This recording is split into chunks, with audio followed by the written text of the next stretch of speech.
Did you know you can mav walls soft completely safely? Thermite walls through barricades and hibana cated charges? Today we're going to be going over tips on every single hard breacher so you can master the art of hard breaching in this game.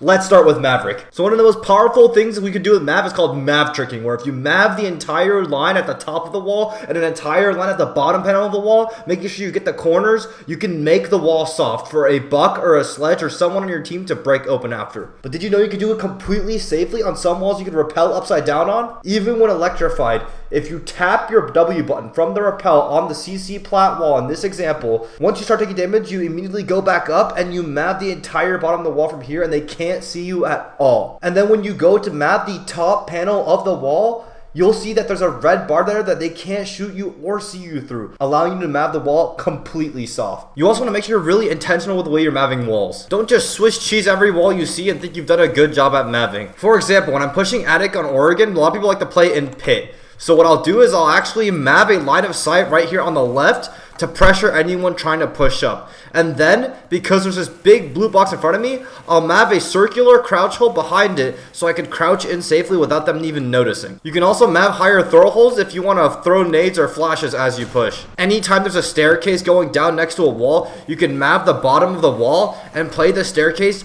for an extremely broken angle. Let's move on to our favorite OG hard breacher, Thermite. Thermite's blast radius is so big that you could Thermite a barricade right next to a wall and it'll blow open the wall as well.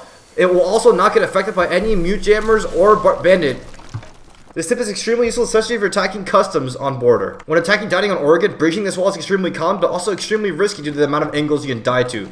Thus, you could go above, actually, and Thermite the floor above the wall and get the wall underneath it with some very decently big holes. You can also Thermite walls through other walls. So if there's a pesky player behind the minibar on skyscraper office site, you can Thermite the left wall right here and blow a hole into his anchor area, making it impossible for them to play. When clearing an geisha, if you Thermite the hard right of this wall, you can actually blow open a hole into drum, allowing for some really fast rush plays to be made. Now let's move on to Habana. With Habana, if you actually press your ammo switch count, you can switch between 2 to 4 to 6 pellets. This allows you to be super intentional with your Habana bridges. So for instance, if I want to make a rotate, I'm just going to use 4 pellets twice to make a simple rotate bottom garage, but I want a wider angle line of sight on this other bottom garage wall. This way I can make the optimal angles to take garage on a clubhouse.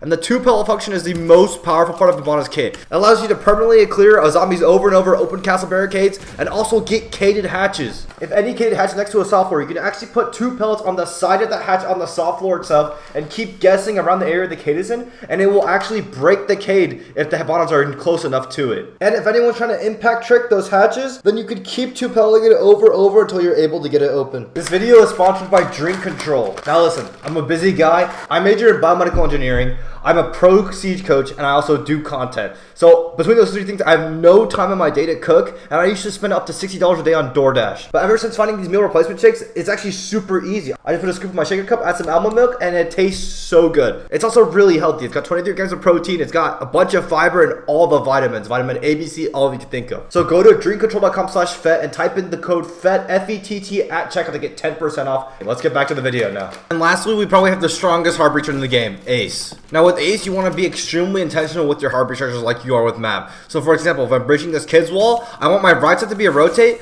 but I want the left side to be head holes that I can fight. So I'll actually shoot an ace at the bottom of this one, but let this one go for crouch holes. This way, if this wall is reinforced and I'm attacking kids, I can hide behind the wall and use these head holes to fight all the most contested angles, and when I'm ready to go in, I can crouch with these holes safely. If I'm attacking basement on Oregon, these angles are super good to have, but they're also super harmful if the enemy is able to retake through bunker with them. So if the double reinforces wall, I actually shoot the bottom aces off so I could use these angles to harass them, but if I want to rotate around, they can't just retake around and flank me. And finally, you can also ace cated hatches. Simply throw your aces on the soft floor next to it and imagine this hatch is hard and you need 2 aces to break it. Now, it broke next to the soft, but you actually need 2 aces to break a cated hard hatch next to soft floor. Thank you so much for watching. If you're checking this out on TikTok, make sure you check out the full video on YouTube for every single tip so you can master every single hard breacher.